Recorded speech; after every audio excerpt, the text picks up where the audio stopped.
안녕하세요. 축구 전문 기자 한준입니다. 너무나 충격적인 한일전 참패였습니다. 제가 본 역사상 한일전에서 이토록 무기력한 경기, 완벽한 패배는 정말 처음인 것 같은데요. 황선홍 감독이 지휘하고 있는 대한민국 23세 이하 대표팀이 2022 아시아축구연맹 AFC 23세 이하 아시안컵 8강전에서 일본에 3대 0으로 패배하면서 탈락했습니다. 원래 9월 달에 열릴 예정이었던 항저우 아시안게임을 준비하던 팀이었기 때문에 이번 패배는 만약 1년 뒤로 연기된 대회가 그대로 열렸다면 우리가 금메달을 목에 걸기 어려울 것이다라는 우려가 들 정도로 너무나 심각한 패배였고요. 이강인 선수가 출전했고 주력 선수 상당수를 출전시켰던 K리그 대부분이 뛰었던 한국 대표팀이었기 때문에 2024 파리 올림픽을 준비하는 21세 이하 대표팀이 출전한 일본을 상대로 이렇게 무기력하게 밀릴 수가 있느냐, 많은 참담한 심정이 따르고 있습니다. 대체 어떻게 일본에게 이렇게 완패를 당했는지 분석해드리겠습니다. 대한민국 23세 이하 대표팀, 지금 막 끝난 일본과의 8강전에서 0대 3으로 지면서 탈락을 했는데요. 전반전에 한 골, 후반전에 두 골을 내주면서 무너졌습니다. 실제 경기 기록을 살펴보면 우리도 12개의 슈팅을 때리긴 했는데 후반전에 대부분 상대가 이제 확실하게 리드를 잡았을 때 총공세를 펼치면서 나온 슈팅이었고, 전반전에는 유효 슈팅이 없었고, 후반전에 이 총공세 속에서도 겨우 유효 슈팅이 2개밖에 안 나올 정도로 공격 마침표 세밀하지 못했고요. 반면에 일본은 무려 15개의 슈팅을 뿌렸고 유효 슈팅만 9개였습니다. 골키퍼의 선방도 4회 이상이 나오면서 우리가 사실은 3대 0으로 졌는데 4골, 5골, 5대 0으로 충분히 질 수 있는 그런 경기 내용이었다. 이렇게 볼 수 있는 정말 일방적인 경기였습니다.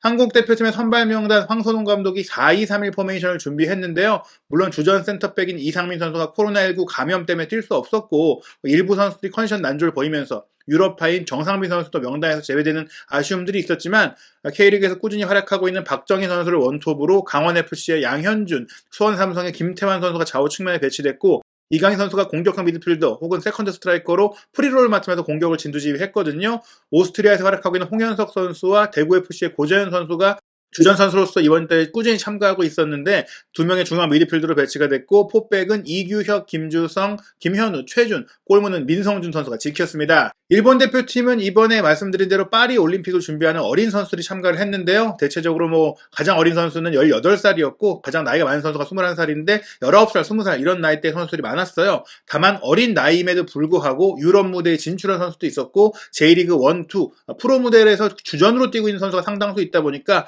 굉장히 노련했고 침착했고 기술적으로도 뛰어난 모습을 보였습니다. 그 중에서도 인상적이었던 것은 혼혈 선수가 많았다는 것인데요. 사진에 보시다시피 뽀글뽀글한 머리 22번 수비수가 체이스라는 선수인데 이 선수가 이제 혼혈 센터백으로서 188cm의 장신에 힘도 좋고 기술도 뛰어나서 이미 독일 분데스리가 클럽인 슈투트가르트와 4월달에 계약을 체결했을 정도로 기대가 큰 선수고 또 이제 J리그에서 뛰고 있는 후지타 선수 같은 경우에는 지금 이제 이름은 후지타지만 이제 혼혈이에요. 말씀드린 대로 아버지가 외국인이고 어머니가 일본인이다 보니까 양쪽의 피를 다 물려받았는데 노련한 기술적인 부분이라든지 또 영리한 플레이라든지 또 압박이라든지 축구적으로서 중앙 미드필드에 요구되는 모든 역할을 다 해주면서 주장으로서 팀을 잘 이끌었고요. 골문을 지킨 스즈키 자이언 같은 경우에는 키도 큰데 반사신경도 좋고 골키퍼로서의 빌드업 능력, 롱킥의 정확성까지 모두 좋아지면서 척추라인이 정말 강력했고요. 그리고 이제 순수한 이제 일본 선수로서는 스즈키 선수가 이제 공격 2선에 배치됐는데 오세훈 선수와 함께 시미즈 에스펄스 소속인데 오세훈 선수는 벤치 자원이고 이 스즈키 선수가 주전 자원이거든요. 이 선수가 날카로운 슈팅력을 자랑하면서 2골을 기록하는 정말 엄청난 활약을 펼치면서 한국전 승리를 이끌었고 그 외에 현재 J리그 1부 리그 득점 4위를 달리고 있는 호소야 선수가 최전방에 있고 벨기에 2부 리그에서 활약하고 있는 사이토 선수가 왼쪽 측면에서도 공격을 굉장히 잘 펼치는 등 전반적으로 선수들이 탄탄한 기본기와 영리한 전술 운영력을 통해서 한국과의 경기에서 앞서는 그런 모습을 보였습니다. 전반 19분 만에 일본이 좋은 장면을 만들었는데요. 수비 라인에서 바바 선수가 배후로 빠져드는 이 롱패스를 호소야 선수에게 연결했고 호소야 선수가 수비 2명이 따라 붙는 상태에서도 침착하게 공을 키핑하고 무게중심이 흔들린 상태에서도 슈팅까지 연결했는데 골키퍼 민성준 선수가 선방했습니다. 이날 경기 한국 대표팀에서는 민성준 선수의 선방과 침착한 골문 사서 플레이가 가장 좀 인상적이었다고 할 수 있었는데요.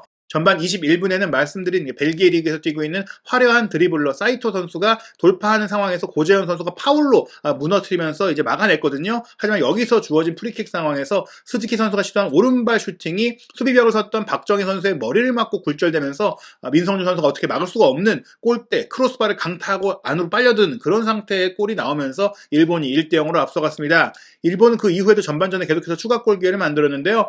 강한 전방 압박을 통해서 우리 수비수들이 후방 빌드업을 하기 어렵게 만들었고, 그래서 계속 공을 차내는 롱볼을 하는 상태를 유발한 이후에 또 후방 라인에서는 헤더 경합에서도 앞서는 모습을 보였습니다. 전반 37분에 일본이 강한 압박으로 한국의 롱볼을 유도하고 헤더 커트를 하고 바로 역습으로 넘어갔는데, 여기서 사이토 선수가 안쪽으로 들어오면서 수비 2명을 본인 쪽으로 몰아두고 툭 차 올리는 로빙 패스를 연결했어요. 그리고 나서 호소야 선수가 달려들면서 이 공을 받았고 문전 왼쪽까지 치고 들어가서 슈팅했는데 또 한 번 민성준 선수가 선방을 했거든요. 그런데 흘러나온 공을 호소야 선수가 또 받아가지고 문전 반대편으로 넘겨줬고, 반대편에서 달려들어온 후지호 선수가 슈팅한 것은 우리 수비의 6탄 방어에 걸리면서 또 한 번의 실점 위기를 잘 넘겼다고 할 수 있겠습니다. 전반전 추가 시간에는 후지호 선수가 문전 우측을 돌파했는데 수비수가 1대1로 따라 붙고 속도에서도 밀리지 않았지만 몸싸움에서 오히려 일본 선수에게 밀리는 상태가 나왔고요. 여기서 민성준 선수가 각도를 좁히면서 뛰어나와가지고 슈팅을 막으려고 했는데 후지호 선수가 침착하게 슈팅 안 하고 반대편으로 패스를 넘겼어요. 그 상황에서 무인지경의 골문에서 호소야가 달려들어서 슈팅을 했는데 수비수인 김현우 선수가 몸으로 또 이 슈팅을 막아내면서 간신히 또 실점 위기를 넘겼고요. 여기서 끝나지 않고 전반 추가 시간 3분에도 스즈키 선수의 패스를 받은 사이토 선수가 문전까지 드리블 돌파로 치고 들어가서 시도한 슈팅, 민성준 선수가 선방하면서 1대0으로 전반전은 끝났습니다. 1대0이었지만 일본이 전반전에만 슈팅 8개, 유효 슈팅만 5개를 기록하면서 한국의 문전을 그야말로 폭격했는데요. 우리는 전반전에 슈팅 2개 있었지만 거의 의미 없는 슈팅이었고 유효 슈팅이 하나도 나오지 못하는 등 일방적으로 수세에 몰렸습니다. 이런 상황을 바꾸기 위해서 황선우 감독이 선수 교체를 곧바로 단행했는데요. 박정희 선수를 빼고 조영욱 선수를 투입해서 전방의 속도를 높였고, 김태환 선수가 이제 오른쪽 원래 풀백인데 이날 오른쪽 측면 공격수로 나왔다가 공격도 안 되고 수비도 잘 안 됐어요. 그래서 권혁규 선수를 투입하면서 오히려 이제 투비형 미드필더를 투입해서 이강인 선수의 보조자로서 이제 고재현 선수라든지 홍현석 선수가 2선에서 3명의 선수를 구성해가지고 공격 플레이를 펼칠 수 있도록 좀 전진 배치하고 그 뒤를 권혁규 선수가 커버하게 했거든요. 일본도 이제 사토 선수를 투입하면서 선수 교체를 했는데, 선수 교체 이후 후반전 초반에는 우리가 좋은 분위기를 만들었습니다. 후반 3분에는 이강인 선수가 하프라인 부근부터 단독 돌파로 페널티 에어리어 앞쪽까지 개인 드리블로 치고 들어갔고, 본인 쪽으로 수비를 다 몰아둔 이후에 왼쪽 측면으로 공을 빼줬거든요. 여기서 홍현석 선수가 왼쪽 측면을 파고들어서 컵백을 내줬고, 뒤에서 달려들어오던 양현준 선수가 슈팅까지 했지만 수비를 맞고 굴절되면서 무산이 됐습니다. 후반 14분에는 수비 지역에서 공격으로 넘어갈 때 양현준 선수가 특유의 속도감을 살려갖고 단독 돌파로 일본 수비수들 2명을 순간적으로 제키면서 빠져 들어갔는데 문전까지 치고 들어가서 시도한 슈팅이 아쉽게도 골문 옆으로 빗나갔고요. 후반 18분에는 일본이 좋은 장면을 만들었습니다. 교체로 들어갔던 사토 선수의 문전 왼쪽 침투에 이은 컵백을 호소야 선수가 돌려놓는 슈팅으로 연결했는데 아슬아슬하게 골대 옆으로 빗나갔어요. 이 장면도 측면에서 풀백의 전진 패스, 윙어의 배후 침투, 그 다음에 스트라이커의 공간 침투를 통한 연계 플레이가 너무나 좋았기 때문에 좋은 장면이었는데, 역시나 일본은 결정력이 부족하다 이런 것들을 좀 보여줬거든요. 하지만 결국 일본은 후반 20분에 추가골을 넣는 데 성공했습니다. 스즈키 선수가 페널티 에어리어 앞쪽에서 우리 수비 2명 사이를 순간적인 동작으로 빠져나갔고, 빠져나간 이후 시도한 슈팅, 이게 이제 민성준 선수의 선방에 걸렸는데 흘러나온 공에 대한 대비, 우리 수비수들이 멀뚱히 바라보고 있는 가운데 호소야 선수가 누구보다 빠르게 달려들어가서 툭 밀어넣으면서 추가골을 만든 것입니다. 선제골을 넣었던 스즈키 선수의 돌파에 이은 슈팅도 날카로웠는데 우리 민성준 선수가 잘 막았거든요. 그 이후 수비수들 조금 더 집중해줬어야 되고, 일본 선수들의 이 반응에 대응이 좀 빨랐어야 하는데 이 2대0이 되면서 우리가 좀 쫓아가던 분위기, 살아가던 분위기를 살릴 수 없는 상황이 되고 말았습니다.